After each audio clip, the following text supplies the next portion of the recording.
Olá, meu nome é Leonardo. Eu sou aluno da Univesp no Polo de Porto Feliz.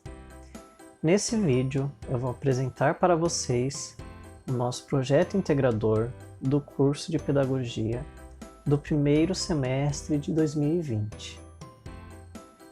Nosso grupo é composto por 6 integrantes: a Andrea, a Jéssica, a Juliana, eu, o Leonardo, a Pietra e a Viviana. Nossa tutora foi a professora Lilian Salatini Maurício Rodrigues. E o tema do nosso projeto esse semestre foi a contribuição do ensino remoto para História e Geografia nos anos iniciais do ensino fundamental. Em 2020, o Brasil e o mundo foi pego de surpresa pela pandemia causada pelo vírus Covid-19, também conhecido como coronavírus. Em muitos estados brasileiros, foi decretado isolamento social. Em alguns casos mais graves, foi decretado o lockdown. O isolamento ou lockdown obrigou que muitos serviços fechassem as portas para evitar a proliferação do vírus, incluindo as escolas, que foram obrigadas a fecharem as portas e os alunos a ficarem em suas casas. Diante desse cenário de caos, surgiu a pergunta: como que as escolas poderiam dar continuidade ao ensino e aprendizado dos alunos para que eles não fossem prejudicados por causa desse vírus e não perdessem o ano letivo de 2020? Graças à tecnologia que possuímos hoje, a solução mais viável foi a aplicação do ensino remoto, ou, como citado pelo professor Charles Hodges, o ensino remoto emergencial. Mas por que o ensino remoto emergencial e não educação à distância? Pelo fato de que o ensino remoto emergencial é utilizado em situações de emergência, ou seja, o objetivo principal nessa circunstância não é recriar o ecossistema educacional robusto, mas fornecer acesso temporário às estratégias de ensino e aprendizagem de uma maneira que seja rápida de configurar e entregar de forma simples e confiável durante uma emergência ou crise, enquanto que a educação à distância é um projeto de desenvolvimento de curso completo e que pode levar até meses quando feito corretamente. Nosso objetivo foi produzir um conteúdo educacional interdisciplinar entre as matérias de História e Geografia nos anos iniciais do ensino fundamental, mantendo ao máximo a qualidade do conteúdo presencial e realizar a transição de forma adaptada da aula presencial para uma videoaula. A nossa videoaula foi voltada pensando para os alunos do terceiro ano, que segue o currículo municipal de Porto Feliz, que por sua vez é baseado na BNCC.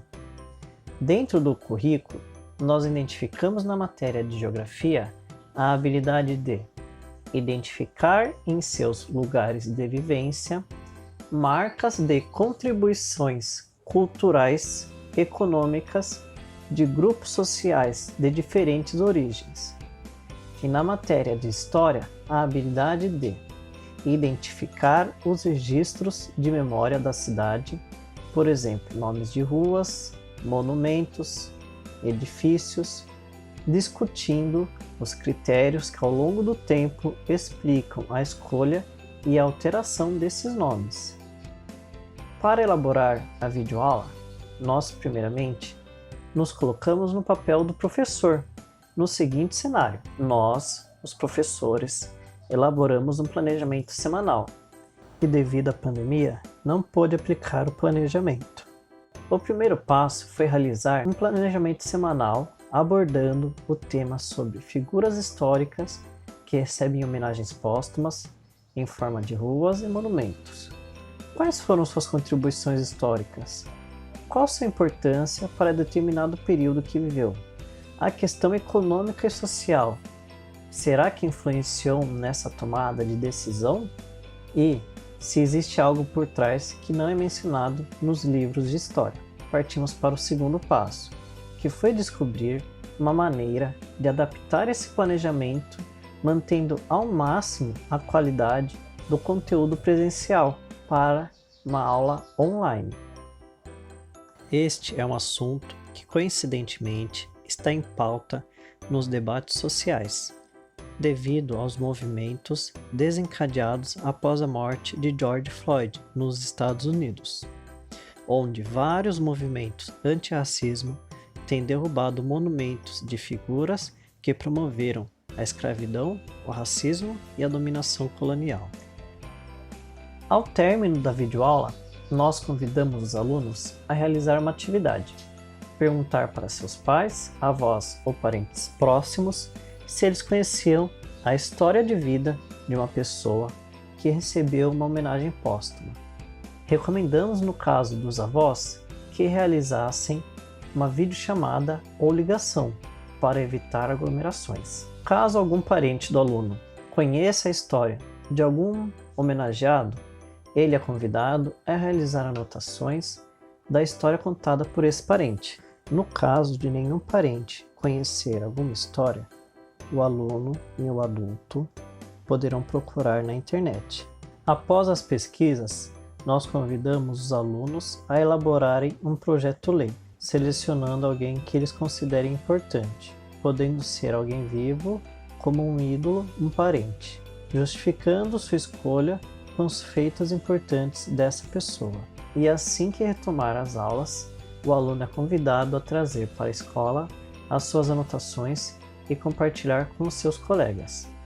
Pensando nas famílias que não possuem dispositivo de acesso à internet ou que não possuem internet banda larga e limitada, nós decidimos realizar a transição do conteúdo do vídeo e anexar as imagens que foram utilizadas e disponibilizar na escola em forma de texto para que todos possam participar da aula.